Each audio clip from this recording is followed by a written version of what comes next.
Bienvenidas y bienvenidos a Otra Trama. ¿Cómo les va? ¿Cómo están ustedes?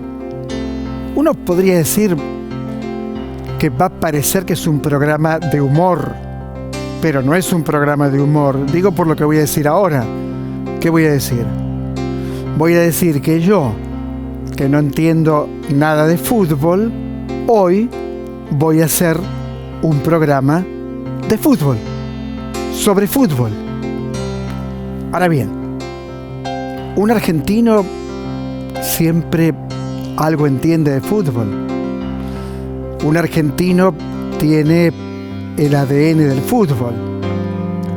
Cuando mi hijo Pablo Quiroga, empezó a jugar al fútbol de muy chiquito, yo empecé a disfrutar un poco con ese espectáculo.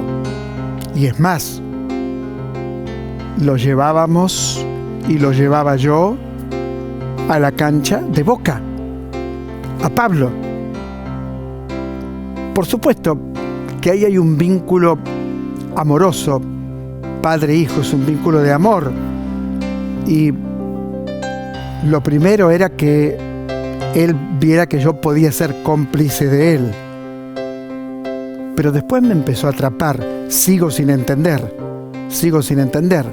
Pero pienso en el Negro Fontana Rosa, por ejemplo, que escribió cuentos sobre fútbol, en Osvaldo Soriano, en Sasturain, en Sergio Holguín y en tantos otros escritores que escribieron hermosos cuentos de fútbol. Por eso, hoy lo convoqué a Martín Cohen, admirable escritor que ha venido por sus novelas, por sus ensayos, pero ahora está escribiendo un libro sobre Boca, y cuando Martín habla de Boca, no lo podés parar, te juro que no lo podés parar. Sabe todo, no sé cómo sabe tanto, pero sabe todo de Boca, todo. ¿Se acuerdan? Hace muy poco, un discurso estupendo en la Feria del Libro, lo hizo Martín Cohen. Y mi amigo Carlos Saleto,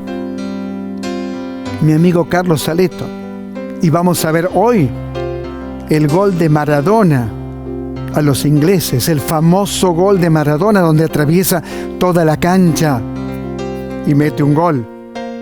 Lo vamos a ver hoy aquí en la televisión pública porque él escribió una novela que a mí me gustó mucho, que lleva por título 11 segundos, que es lo que tardó en llegar de la mitad de la cancha hacia el arco, y donde Aleto hace transcurrir los episodios de una vida, y donde alguien dijo, no sé si fue Hernán Roncino, si fue Claudia Piñeiro, si fue Guillermo Sacomano, que era una prosa maradoniana. Bueno, hoy está Aleto con nosotros. Vino de Mar del Plata, especialmente para estar en Otra Trama. Miren qué amigo. Y Damián Tabarovsky, que es un intelectual cuyo último libro, Lo que sobra, es un libro de filosofía, de estética, de reflexiones sobre el mundo contemporáneo, y escribe crónicas de fútbol en el diario Perfil. Por eso, como empecé, yo, que no entiendo nada de fútbol, me pone muy contento hacer esta noche aquí en la televisión pública un programa sobre fútbol.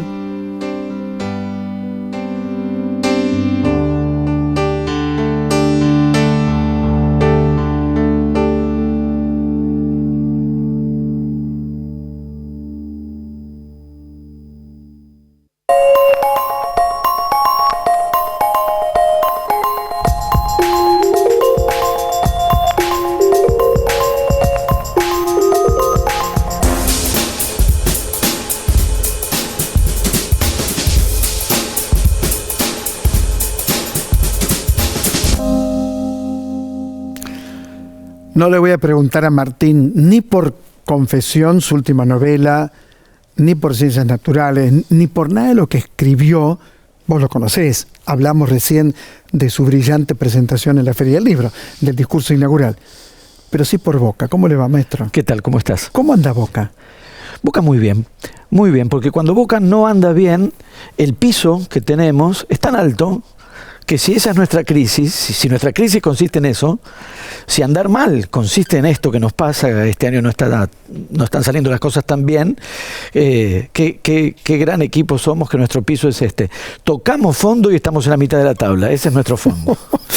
Yo me acuerdo en un encuentro con vos en Río de Janeiro, en Brasil, las cosas que decías sobre Boca, tu amor por Boca, tu pasión por Boca. No tiene nada especial, es porque soy hincha de Boca. No es ninguna particularidad mía.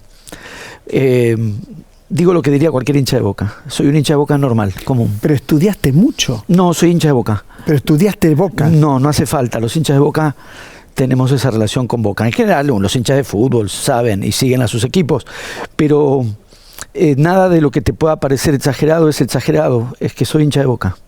Yo soy amigo del Chicho Gaona.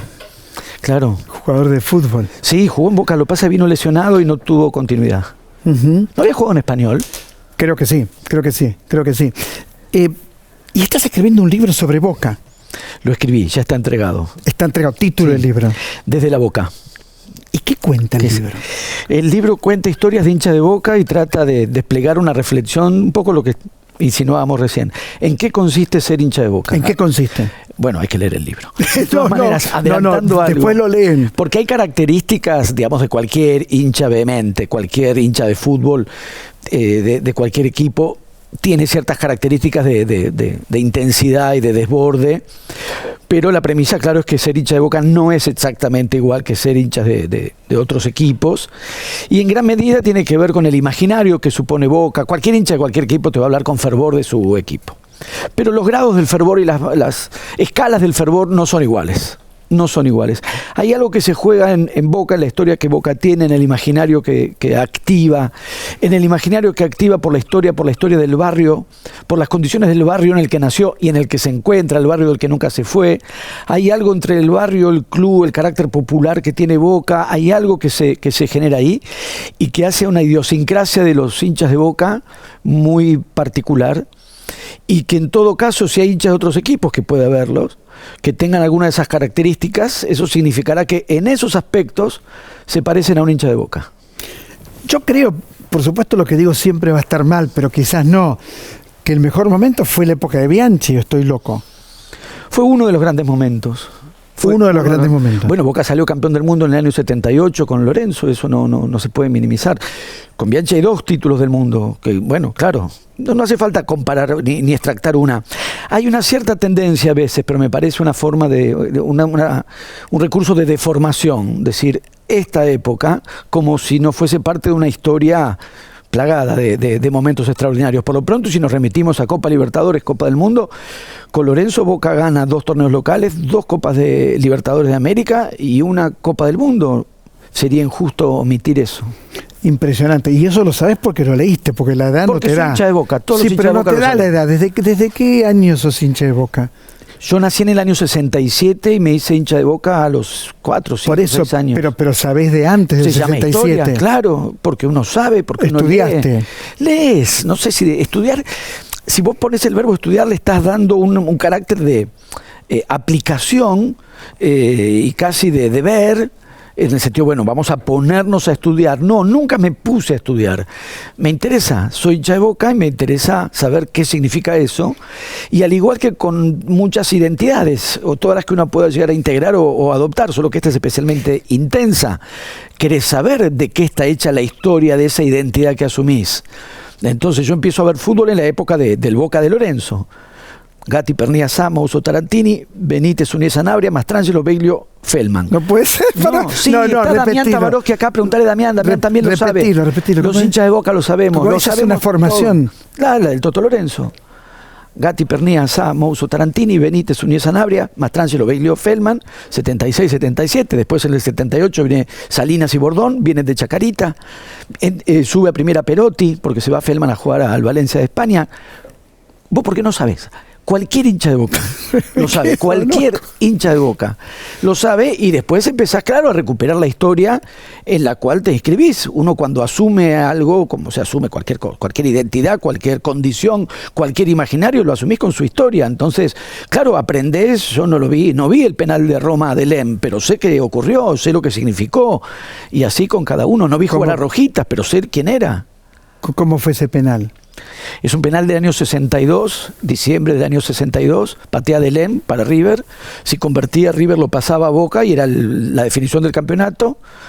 Antonio Roma, el arquero de Boca, ataja ese penal, y al atajar ese penal define que Boca queda arriba y termina saliendo campeón Boca. Pero eso no lo viste. No habías nacido. San Martín tampoco lo vi, tampoco viste el cruce de los Andes, pero lo sabés. ¿Cómo no lo vas a saber?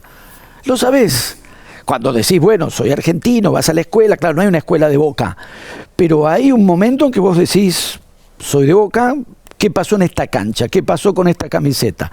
¿Qué pasó con estos colores? De esto habla tu libro. De esto habla tu libro.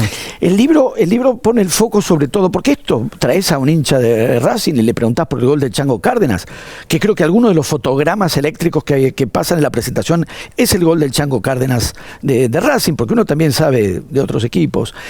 Todos lo sabemos, todos los hinchas, digamos, que nos involucramos con el fútbol con alguna pasión, con algún grado de pasión, lo sabemos.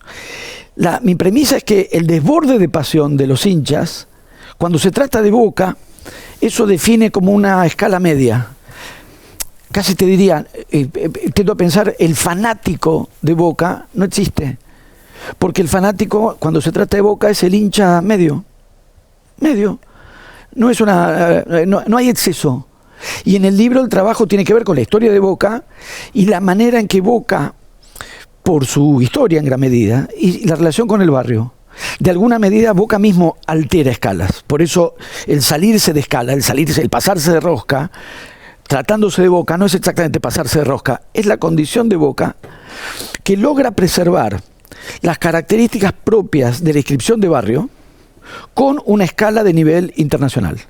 Hay muchos clubes que sostienen un arraigo barrial. Platense es Saavedra, Nueva Chicago es Mataderos. Cuando los equipos van creciendo... Los Cuervos es Boedo. San Lorenzo es Boedo, vos podés crecer, tener un alcance nacional, podés tener una repercusión internacional. Boca es 3 veces campeón del mundo, es el equipo más conocido, el equipo argentino más conocido del mundo, tiene una escala mundial.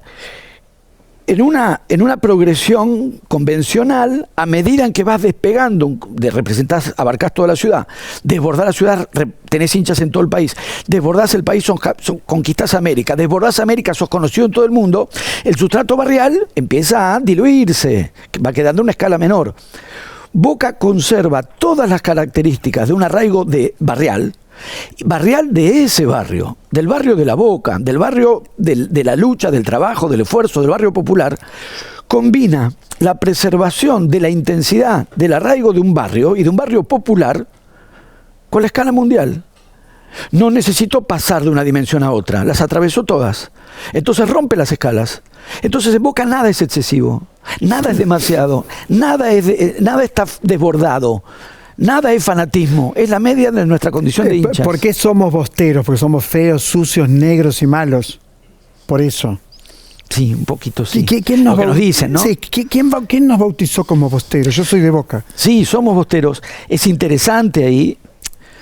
Pero porque es interesante, ampliando incluso el foco más allá del fútbol, ver cómo es la dinámica, sobre todo en esta época de ciertos avances de corrección política, con listados de palabras prohibidas, claro. Y vigilancias y represiones varias. Uno no quiere hostigamientos, claro. Uno no quiere discriminación, claro que no.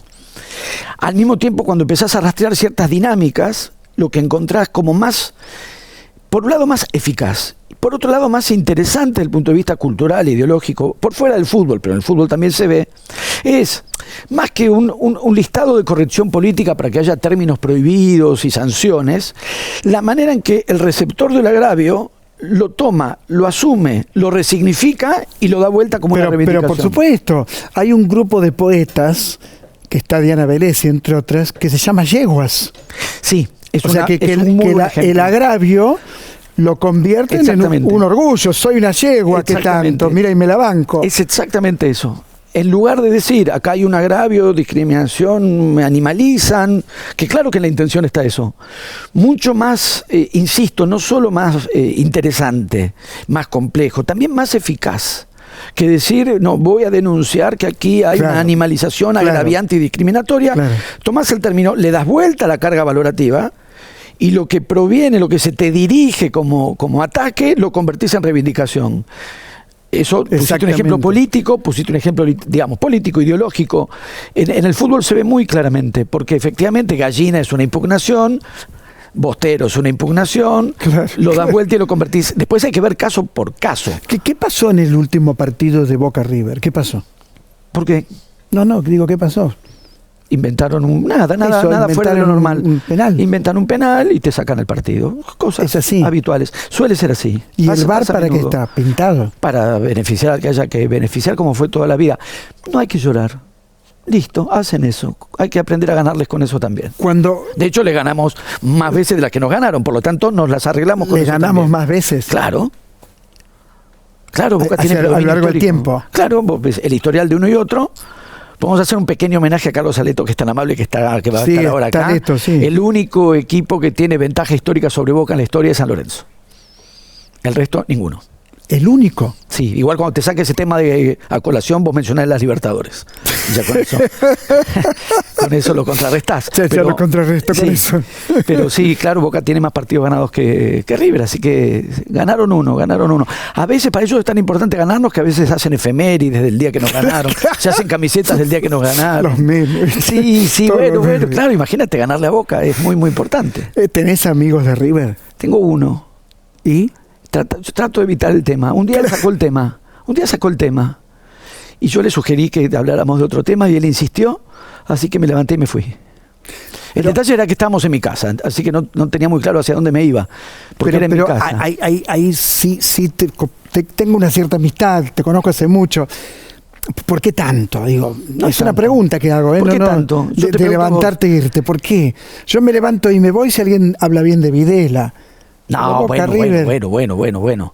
Es una pregunta, no sé bien. Bueno, porque tiene que ver un poco con esto. El fútbol y la discusión sobre fútbol, claro, vos traes a colación el fútbol y la pasión que sentimos por el fútbol. En cualquier escena, ahora mismo, o cenando o en la cancha. Claro que responde en el núcleo de un dispositivo de ficción, que es, hagamos de cuenta que esto es muy importante. Sabemos que no es muy importante.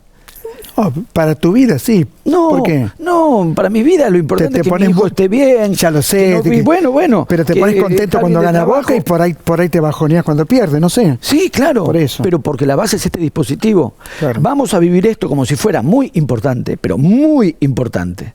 Incluso en algunas circunstancias vamos a vivir esto como si fuese lo único que importa. Y en el fondo sabemos que no. Sí, sabemos que importa otra cosa, obvio. Y sí, pero la base en la que el asunto funciona y que permite que nos apasionemos y que nos entusiasmemos o nos bajonemos según como es que vivimos eso como si fuese tremendamente importante. Sabemos que no lo es. Vos traes a Videla a escena, bueno, claro. No, claro. Se nos joroban las proporciones, claro. Se nos joroban las proporciones. El juego es, hablemos de fútbol, o veamos fútbol, o vivamos el fútbol como si no hubiese otra cosa. Ya sabés que hay. Claro. Pero la base del asunto es, hagamos de cuenta que no hay otra cosa, porque si uno dice, último minuto, estamos 0-0, tiro libre en el borde del área. Te morís de tensión, pero si en ese momento alguien dice están bombardeando una ciudad en Ucrania y cayó una bomba en un hospital, puta, la verdad que el tiro libre no es tan importante. Claro. Pero también uno dice, no me hables de eso ahora, porque ninguna de las cosas que pasan en una cancha de fútbol ni en los alrededores es tan importante si uno menciona la guerra, Videla o obvio. La muerte. A mí me gustaba Me gustaba el mono Navarro. Se trata de olvidar. Me gustaba el mono Navarro Montoya. ¿A vos te gustaba? Sí, la ataja estaba en la cancha, la ataja un penal a Hernán Díaz en un Boca River del año 92. Mira cómo sabe. No, todos los hinchas de Boca lo saben, yo no sé nada. ¿Cómo es el año 92? ¿Qué hace? 1-0 gol de Manteca Martínez, después hay un penal naturalmente, siempre uno hay, y lo tira Hernán Díaz y Navarro Montoya, arco el Riachuelo, se tira a la derecha y lo saca. Sí, me gustaba mucho Navarro Montoya. Ah, porque es chiquito Navarro, viste que o sea, Parece. Físicamente... ¿Lo viste en persona? No. Si no son muy altos, que generalmente lo son, de todas maneras tiene una caja y una contextura, lo sé bien, porque al no tener ni esa altura, ni esa caja, ni esa contextura, es que yo no pude ser arquero y me tuve que dedicar a escribir. Cuando vi que ni crecía ni me ensanchaba lo suficiente, dije, bueno, ¿qué hacemos? Pero vos querías ser arquero. Sí, claro. No jugador, digamos, de media cancha. No, arquero. Gatti. Cuando yo empecé a ver fútbol... ¿Qué pensás del loco Gatti? ¿De él como arquero? Sí. Me maravilla, me encantaba. Pero una vez salió hasta la mitad de la cancha. Más de una vez. Fue uno de los primeros y ahí que lo hacía. Se la pasaron así. Fue uno de los primeros que lo hacía. Una de las más famosas, año 81, contra Estudiantes, gol de Perotti después, jugaba Maradona. Sí, lo hacía y fue de los primeros. Ahora es más frecuente. Fue de los primeros que lo hacía y me encantaba eso que hacía. Me encantaba el desparpajo. Me encantaba que no se vistiera como convencionalmente se vestían los jugadores. No. Y además, yo tenía 10 años. Y un poco en esta escala, yo a los 10 años ya sabía que había cosas más importantes que un partido de fútbol. Obvio. Sabía. Mis abuelos, mis viejos, sí. Obvio. Aún así, la primera vez que yo me emocioné y me largué a llorar de emoción fue en el año 77 cuando Gatti le ataja el penal a Vanderlei. No es erudición, preguntale ahora a Damián Tabarovsky, Damián lo sabe igual que yo y cualquiera lo sabe. Y Boca sale por primera vez campeón de la Libertadores de América. Entonces, un futbolista, y a mí me gustaba mucho el arco, me gustaba mucho Gatti, transmite este tipo de emociones cuya base, insisto, es este pacto de ficción. Gatti que se tira una punta y es esa punta. A la izquierda, adivina la serie de penales en el Estadio Centenario en Uruguay, y al atajar ese penal, Boca campeón de América. ¿Y vos te emocionaste? Sí, yo no sabía, había leído seguramente o escuchado, llorar de emoción. Una cosa es eso y otra cosa es que te pase y decir, era esto. ¿Cuándo sale tu libro? Decime cuándo sale tu libro. En agosto. En agosto por Sets Barral. Prometeme que vas a venir. Sí, cómo no. En agosto vas a estar acá. Cómo no. Martín Cobán, señores, cuando regresemos vamos a tener a Maradona. Ojalá lo tuviéramos a Maradona, pero algo de Maradona, del querido Maradona, va a estar en el ambiente. Ya volvemos, esto es Otra Trama. Martín Cobán es un gran escritor, así que a devorarse el libro ni bien salga, por supuesto. Ya venimos.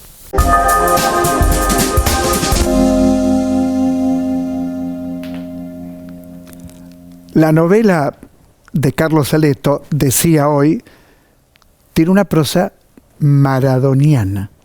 Eso lo dijo, y me lo dijo a mí además, en la Feria del Libro de Adrogué, Guillermo Sacomano.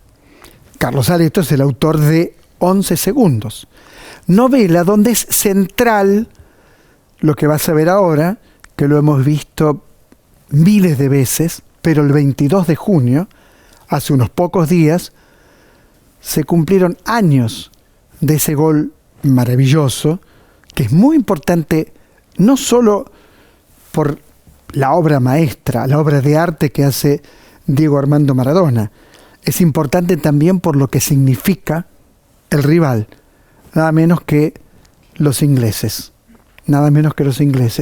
y tuvimos la guerra de Malvinas, y seguimos reclamando nuestras Malvinas. Vemos el gol de Maradona y enseguida nos encontramos con Carlos Aleto.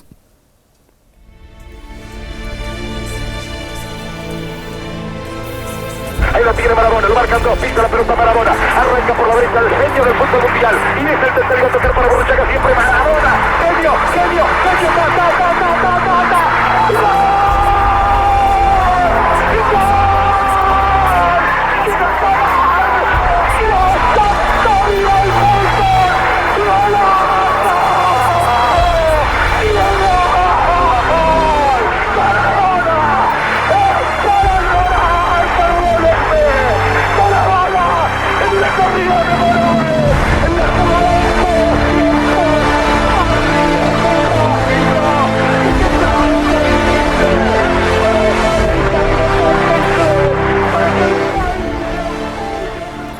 Te juro que me emociona verlo.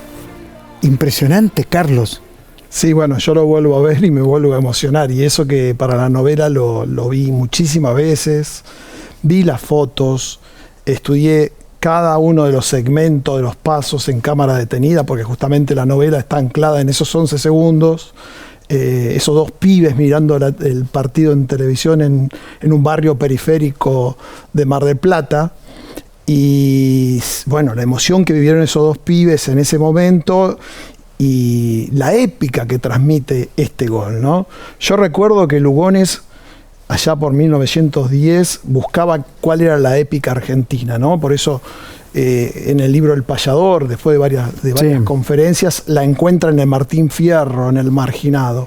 Yo creo que la verdadera épica hoy en día está en el fútbol, como quedó demostrado también en las últimas manifestaciones de los argentinos saliendo a la calle luego de ganar Qatar 2022.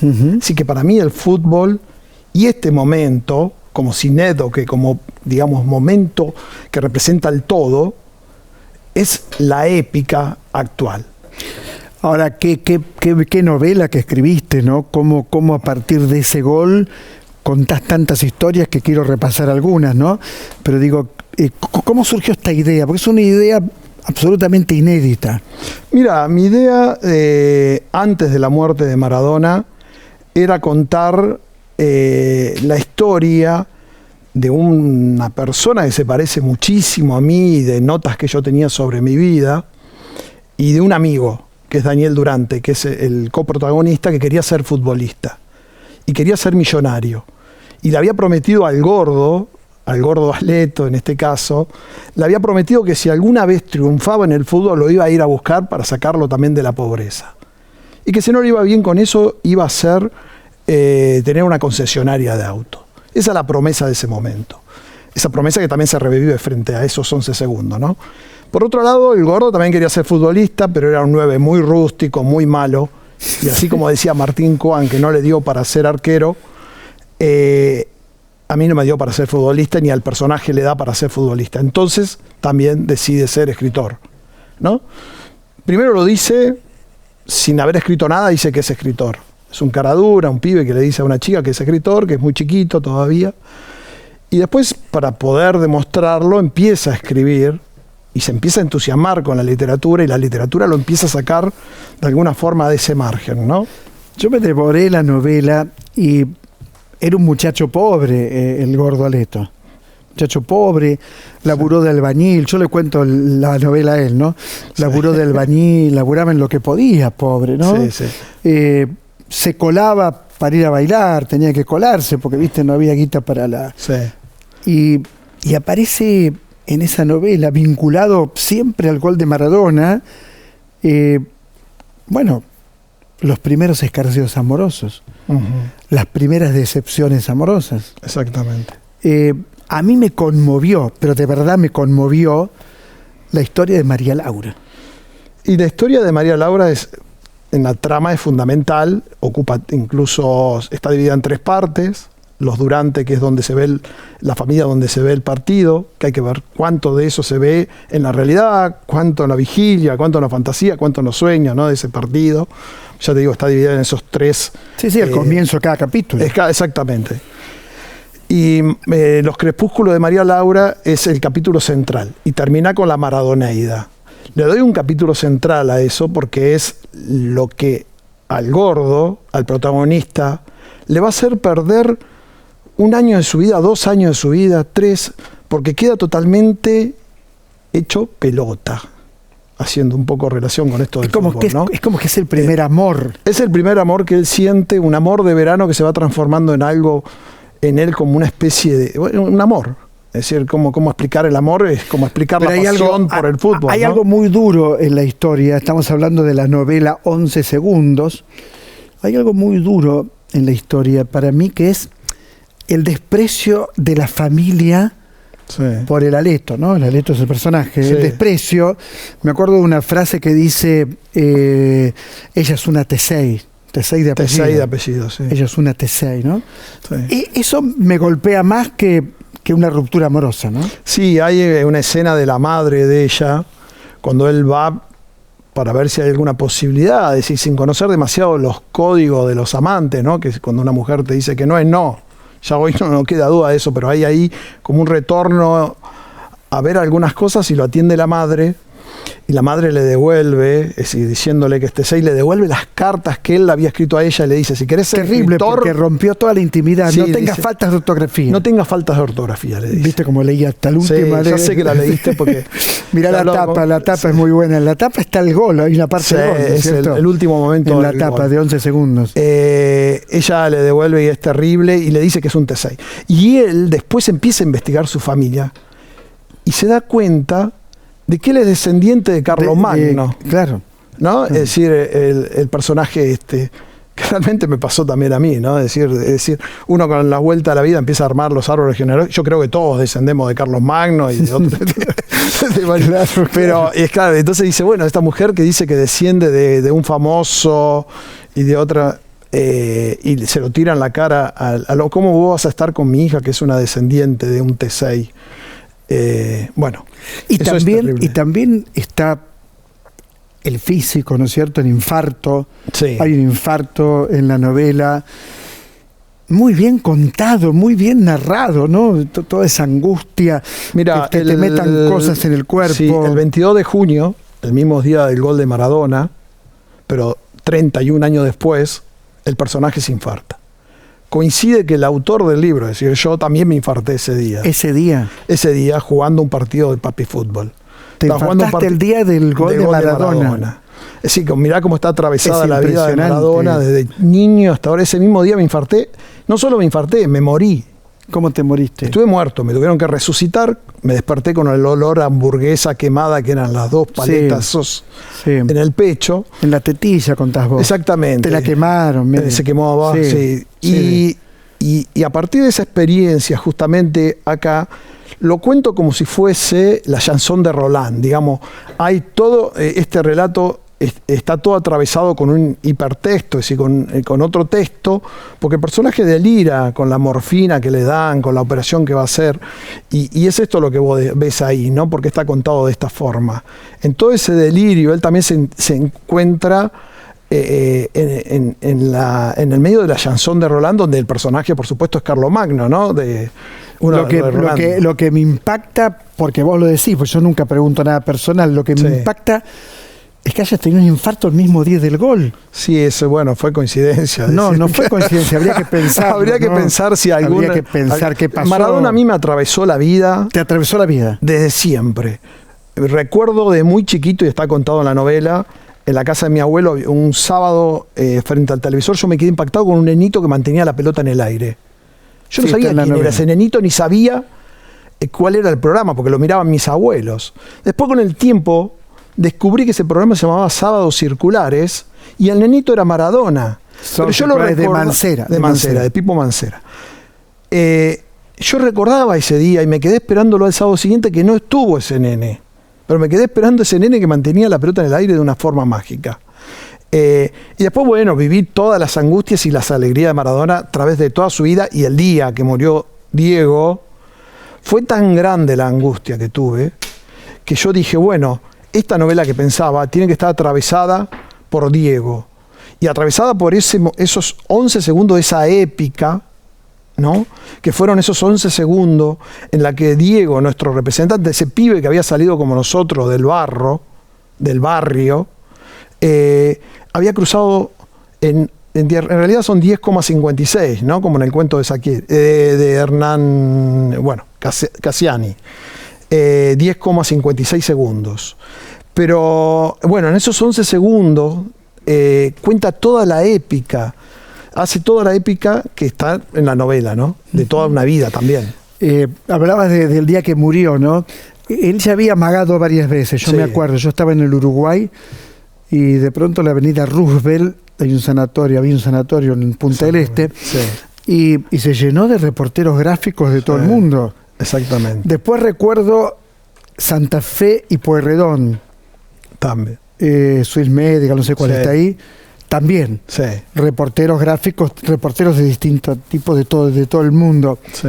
O sea, 2 veces estuvo muy cerca de la muerte y la tercera estuvo lamentablemente ocurrió. Coqueteando con la muerte mucho tiempo, ¿no? Es decir, de algún punto está un poco anunciado, ¿no? Sí, pero comienza la novela diciendo un día que terminó siendo un día sin milagro, porque siempre estaba el milagro de Maradona. Siempre.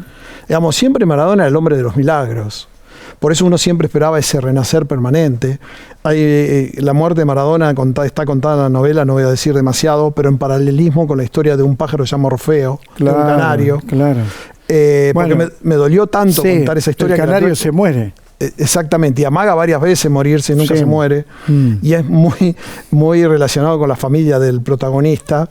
Y es tanto el dolor de esa muerte que no la puede contar directamente, la tiene que contar a través de otra historia, de un paralelismo que hace, ¿no? Ahora, ¿qué distinta esta novela a tu novela anterior? Recordame el nombre de la novela anterior. Anatomía de la melancolía. Qué distinta. Es muy distinta. Sí, bueno, la otra novela está anclada en el Renacimiento, está contada como si fuese un narrador del Siglo de Oro. Por supuesto que un poquito trabajada como para que no sea tan dura, ¿no? Pero sí, es claro, la historia de un anatomista que decide abrir personas en vivo para encontrar la melancolía. Ahora, vos también, no es nada personal, digo, pero en tu vida has podido sobreponerte a muchas cosas, ¿no? Estás contando el infarto. El infarto, por ejemplo. Sí, a muchísimo. Es decir, siempre, la verdad, que siempre encontré en las partes negativas de mi vida salidas. ¿Sos licenciado en letras, por ejemplo? Soy licenciado en letras. Por ejemplo, había empezado la carrera de muy chico, 18, 19 años, pero era albañil. Trabajaba en la obra. Entonces llegaba a la facultad a la tardecita y me quedaba dormido. Esa era la verdad, no podía estudiar. Después tuve una librería, después trabajé en librería. Bueno, eso está en la novela. Después vendí ollas, como lo de las ollas es muy divertido. Sí, bueno. Vendías ollas por la negativa. Por negativa. Se la muestro, pero no la vendo. Pero bueno, era todo un sistema de venta por negación, se llamaba. ¿Y sos cuervo? Soy cuervo, sí. ¿Cómo anda San Lorenzo?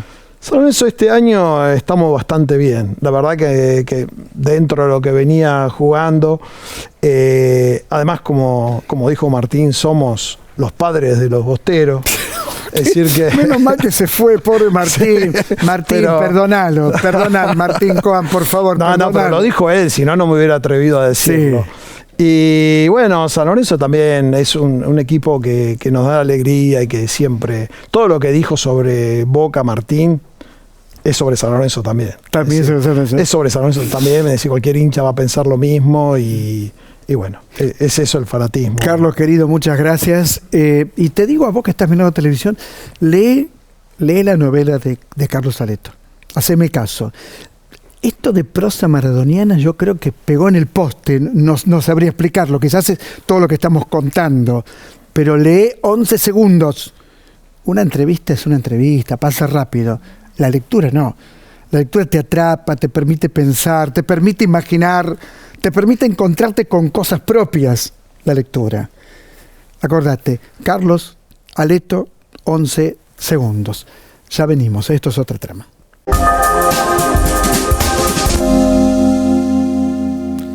Bueno, Damián Tabarovsky tiene alrededor de 10 novelas. Tiene textos teóricos fundamentales para comprender no solo la literatura, sino todo el campo de la estética. El último libro de él es Lo que sobra, un libro de una profundidad. Es un hombre que ha hecho su posgrado nada menos que en la Escuela de Altos Estudios de Francia.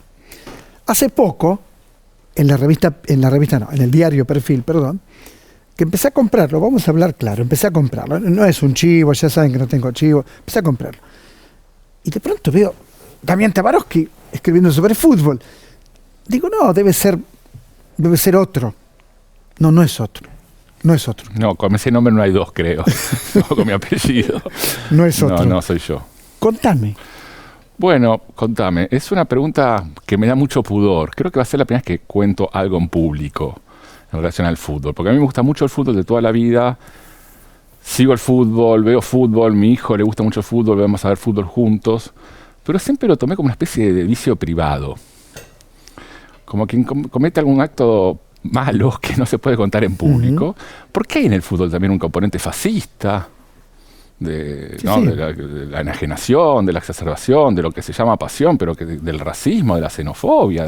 Lo hablamos con Martín, claro. Cuando sos bostero. Y es horrible eso.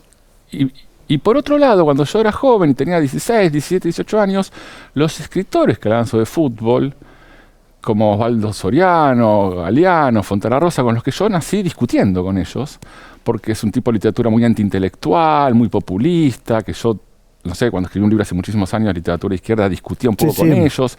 Todavía me inhibieron más, pues yo decía, si hablar de fútbol es esto, yo prefiero no hablar.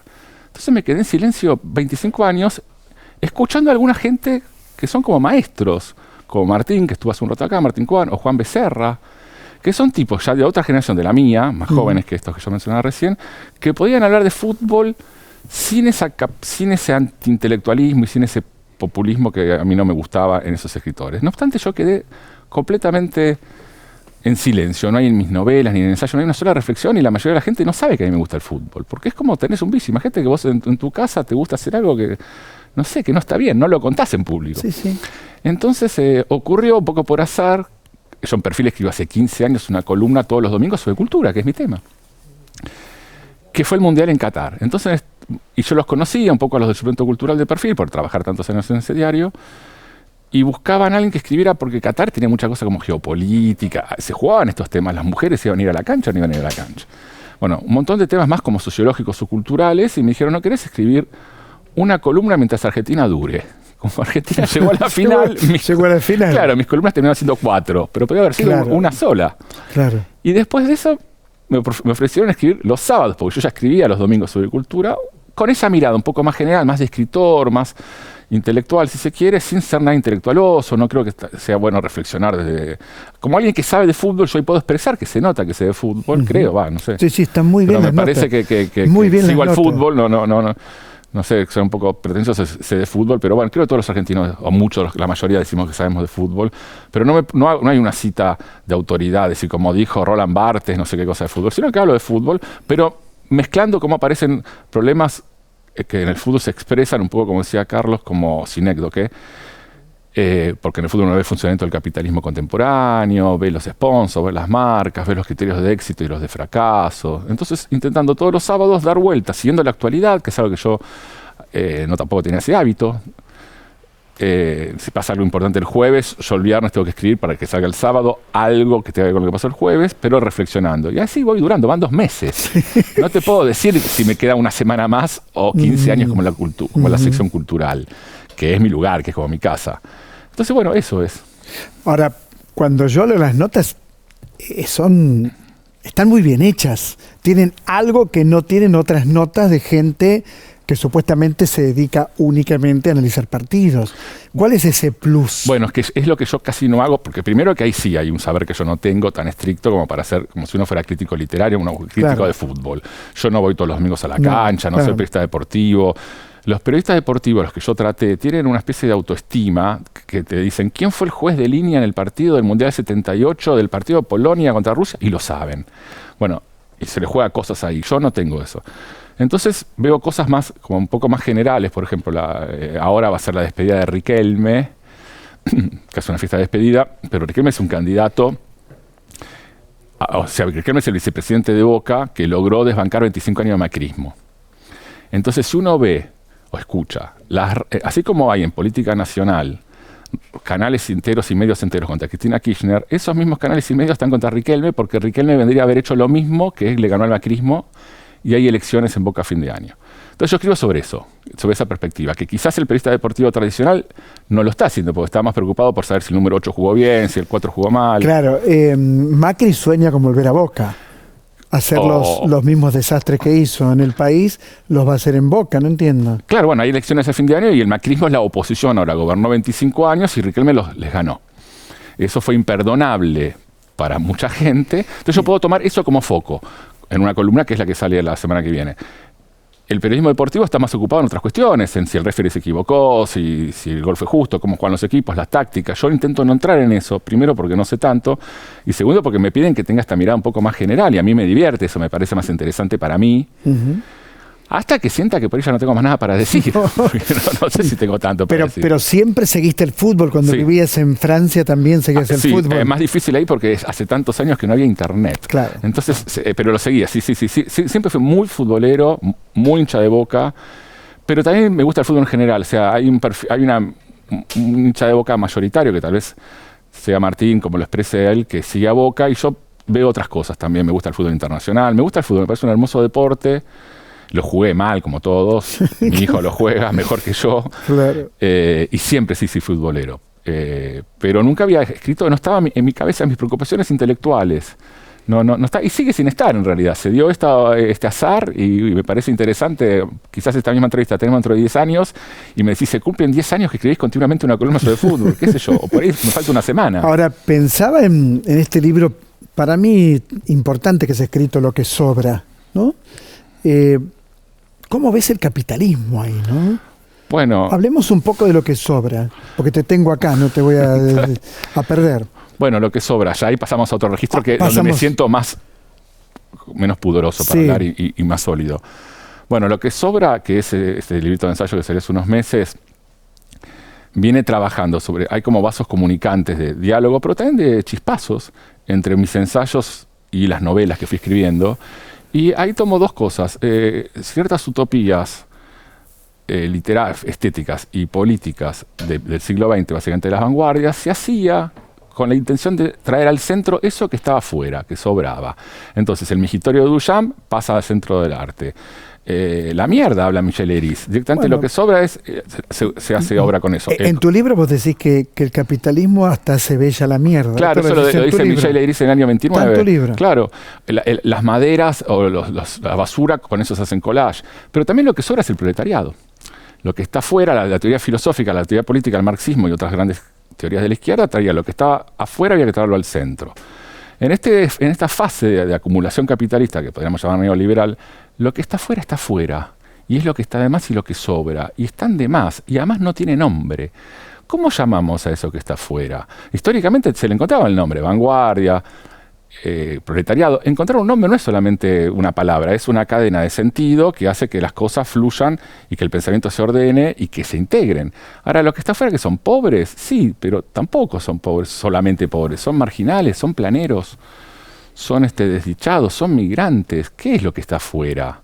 Eso, pero que está afuera y cada vez más y más y más. Lo que sabemos que es que para ese pensamiento de derecha sobran. Parece están de más. Están de más. El sistema no los nombra y los que no pertenecemos a las tradiciones de derecha no encontramos una cadena discursiva para llamarlo. Se lo llaman elípticamente los sectores populares, pero es mucho más profundo que eso. Y es que se rompió algo en la cadena lingüística, en la lengua, porque siempre el objeto de mis novelas y mis ensayos es la lengua. Es la lengua, siempre. El problema político de la lengua. Y el progresismo o la izquierda, que no es lo mismo, pero digamos ese campo del progresismo de la izquierda, no le encontramos todavía un sentido, una sinonimia para poder llamar a eso que sobra y volver a traerlo al centro de las discusiones. Están afuera y parecen que van a estar afuera para siempre en esta fase neoliberal. Entonces el libro rastrea esa historia, va de la estética a la política, a la filosofía contemporánea, que viene un poco en la línea de otro libro de ensayo anterior que se llama Fantasma de la Vanguardia, que viene en la línea de otro anterior que se llama Literatura de Izquierda, y también de las novelas mías, últimas, las 4 o 5 últimas, que yo las pienso como lugares de conversación, pero también de sacarse chispas, de conflicto. Hay una figura de intelectual de la década del 60, que si querés vuelve a tomar el fútbol también, que podría ser Sartre. Entonces Sartre escribía filosofía, novela, teatro, ensayo literario, actuaba sobre la política y era como una especie de intelectual global, un intelectual. En cambio me imagino a mí mismo, me pienso como una especie de anti-intelectual global, como buscando los puntos de ruptura en el interior de mis propios textos. En lo que sobra hay muchas notas al pie que discuten con lo que está arriba en el texto, intentando mostrar también las incertidumbres, en el sentido que cada vez que uno afirma algo, eso que uno afirma en el capitalismo puede volverse en su contra. La afirmación inmediatamente puede cambiar de sentido y volverse el enemigo. las palabras que en la década del 60, en el 68, por decir algo, eran las palabras, por ejemplo, libertario, que quería decir anarquista. Hoy libertario quiere decir fascista. Entonces, las palabras que uno usa pueden rápidamente volverse en su contra. Cuando se dan a los 60 de mayor flexibilidad, era mayor flexibilidad contra la familia, contra el sistema, buscar más libertad, más amplitud. Hoy flexibilidad quiere decir que sos un monotributista. Que te vas a morir de hambre. Que te vas a morir de hambre. Entonces, tener conciencia que todo lo que decimos puede ser usado en su contra. Entonces yo mismo me pienso a mí mismo como una especie de intelectual o de escritor de antiintelectual global, que en las diferentes facetas que yo puedo tener, ahora incluida el fútbol, intento poner en cuestión estos asuntos. Entonces cuando empiezo las columnas sobre fútbol, que tienen que ser entretenidas, es un diario masivo, no es una revista académica, y está en el suplemento de fútbol, y es importante entender a los lectores. Sin embargo, intento siempre pensar que el lector es como mínimo igual o más inteligente que yo.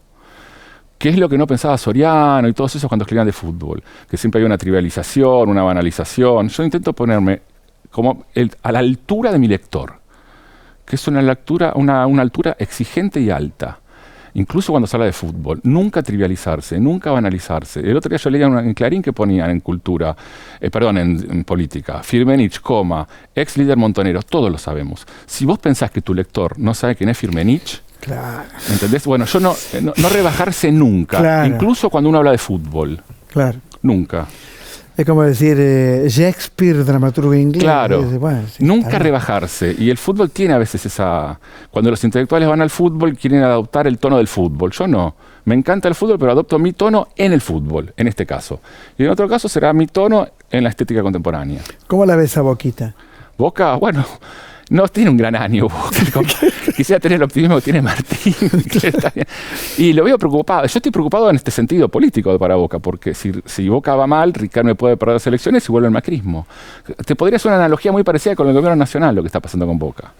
Una situación que me preocupa ya no si vamos a salir campeón o no, que es secundario porque Boca suele salir campeón. Si vuelve el macrismo es una tragedia. Lo que pasa es que volvería más con una política de privatización de los clubes, que es algo que no pudieron hacer la vez pasada. Aquí la mayoría de los clubes son sociedades anónimas sin fines de lucro, más allá que los dirigentes se enriquecen y lucran, ya lo sabemos, hay mucha corrupción en el fútbol, pero cumplen un rol social muchas veces. Están en barrios populares que sacan a los chicos de ahí, tienen escuelas primarias, escuelas secundarias, hacen deportes que no son rentables, porque hacer judo o pesas, ¿no? Entonces, lo que se gana en el fútbol, y en ese sentido River es un club ejemplar de eso, aunque no sea Boca. No lo digas delante, Martín, por favor. Y el proyecto del macrismo es el proyecto del Paris Saint-Germain, que el dueño es un tipo de Qatar. Claro. El Paris Saint-Germain es de Qatar. Sí. Y de Qatar es también el Manchester City, donde será campeona de Europa. Bueno, y el que fue Messi es dueño de un gusano. Ahora Miami. Un gusano, de la familia más. De los que odian a Cuba. Y viene del Paris Saint-Germain de Qatar. Bueno, ese modelo es el que el macrismo quiere traer aquí para el fútbol y hay que resistir a eso. Damián, muchas gracias como siempre. No, al contrario. Muchas gracias. Lee ese libro maravilloso, que es Lo que sobra, ¿no? Haceme caso, lo publicó Mar Dulce y qué raro, ¿no? Es el primer programa de fútbol que hago en mi vida.